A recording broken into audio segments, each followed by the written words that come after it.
Hello guys, আসসালামু আলাইকুম ওয়া রাহমাতুল্লাহি ওয়া বারাকাতুহু। রাজশাহী বিভাগে 8টি জেলা নিয়ে রাজশাহী বিভাগ গঠিত।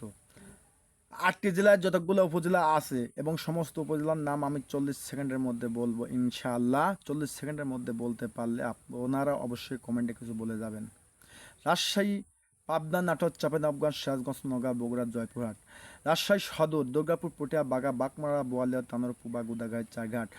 পাবনা সদর, ঈশ্বরদী, আটঘরিয়া, সাতিয়া, চাটমোহর, বেড়ার, সুলতানগড়, ভাঙ্গুড়া, ফরিদপুর, আতাইকুলা, নাটোর সদর, লালপুর, সিংড়া, বোরাইগাম, গোদাসপুর, বাগাতিপাড়া, চাঁপাইনবাবগঞ্জ সদর, শিবগঞ্জ, থানা, নাসুল, ভোলাট, গোমস্তাপুর, সিরাজগঞ্জ সদর, উল্লাপাড়া, বেলকুচি, কামারখন্দ, কাজীপুর, রায়গঞ্জ, দিলপাড়া, সাদতপুর, চলে, সলঙ্গা, নওগাঁ সদর, সাপাহার, মান্দা, পরশা, নিয়ামতপুর, রানীনগর, আত্রাই, মহাদেবপুর, বদলগাছি, পত্নীতলা, ধামইরহাট, বগুড়া সদর, ধনুট, কাহালু, দুপচাচিয়া, নন্দীগ্রাম, গাবতলী, সারিয়াকান্দি, সান্তা, সুমতলা, শেরপুর, শাহজাহানপুর, শিবগঞ্জ, আদমদিঘি, জয়পুরহাট সদর, পাঁচবিবি, কালাই, খেতলাল, আক্কেলপুর। ইনশাআল্লাহ। আসসালামু আলাইকুম, সবাই ভালো থাকবেন।